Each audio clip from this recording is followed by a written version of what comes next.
এখন লেখা লিখবেন ব্যবহার করবে, যেখানে পারে সেটা গুলি করবে। হেলিকপ্টার মানে কয়েক জায়গায় তবে কিছু ধরি থেকে টাকাও করা যায় না রাতের মধ্যে।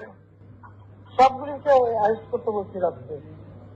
হ্যাঁ, পাকড়াও করলে না, ওটা বলা হয়নি। ওটা র্যাব জিএফআই সবাইকে বলা হচ্ছে যে যেখান থেকে টিকাটা পারবো ধরে ফেলবে, ওটা বলা হয়। আর যেখানে গ্যাদারিং দেখবে সেখানে ওই উপর থেকে, এখন উপর থেকে পাচ্ছি অলরেডি শুরু হচ্ছে কয়েকটা জায়গায় কমে গেছে। মোহাম্মদপুর থানার দিকে মনে হয় যাচ্ছে একটা থানার দিকে। হ্যাঁ হ্যাঁ, তোকে পাঠায় দিই রাত্রে। জি, আপনার নির্দেশনা লাগবে। না, আমার নির্দেশনা দেওয়া আছে, ওপেন নির্দেশনা দিয়ে দিচ্ছে। এখন লেখা লিখবেন ব্যবহার করবে, যেখানে পারে সেটা গুলি করবে।